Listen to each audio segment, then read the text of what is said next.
Ბედურის შემთხვევა ლილოში ძმება ასკანელების ღვინის ქარხანაში სპირტის ავზე აფეთქდა ინციდენტს 37 წლის მამაკაცი ემსხვერპლა. დეტალებს შემთხვევის ადგილზე ჩვენი კორესპონდენტი ლევან ტაბიძე ადგენს. ლევან, არიან თუ არა დაშავებულები და რა გახდა აფეთქების მიზეზი?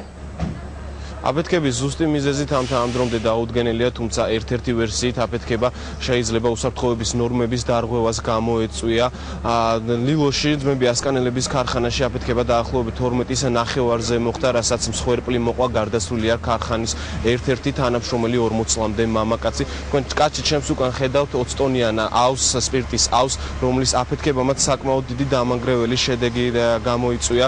ასევე ცეცხლი გაუჩნდა ქარხანაში დაახლოებით 200 კვადრატულამდე მეტრის ფართობს. სულ შემთხვევის ადგილას სამაშველო სახანძრო სამსახურის 9 ბრიგადა მუშაობდა და ამ დროისთვის უკვე ცეცხლი ლოკალიზებულია.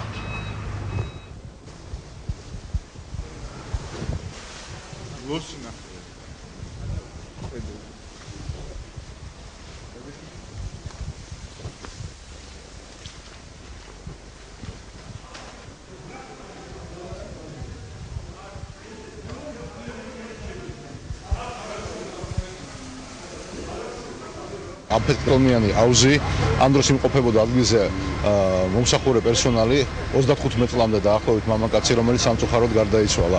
რაც შეეხება აფეთქების მიზეზებს, ამაზე იმუშავებენ შესაბამისი კომპეტენტური ორგანოები და უახლოეს პერიოდში დადგინდება ამ ტრაგედიის მიზეზი. დაახლოებით 200 კვადრატზე იყო მთლიანად მოდებული ხანძარი და იყო შიგნით ხალხი დარჩენილი და საშიშროება იყო კიდე რომ შიგნით დარჩენილი სპირტის საცავები აფეთქებული იყო, მაგრამ დროზე მოხდა მეხანძრეებიდან ხალხის ევაკუაცია, ხანძრის ლიკვიდაცია დაახლოებით 9 საათში იყო, ვოკალიზაცია 15 წუთში.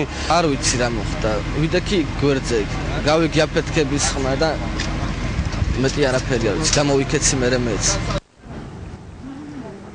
აფეთქების შედეგად გარდაცვლილი მამაკაცი ამ დრომდე ნანგრევებში იმყოფება. შემთხვევის ადგილზე კრიმინალისტური სამსახურის თანამშრომლები მუშაობენ. ექსპერტიზის ჩატარების შემდეგ მოხდება გარდაცვლილის გადასვენება და ასევე ამის შემდეგ გახდება ცნობილი თუ რა გახდა ზუსტი მიზეზი აფეთქების. პირდაპირ ჩართვა ლილოდან მე კიდევ ერთხელ შეგახსენებთ, რომ ძმებ ასკანელების ღვინის ქარხანაში დაახლოებით 2 საათნახევრის წინ სპირტის სავსე 20 ტონიანი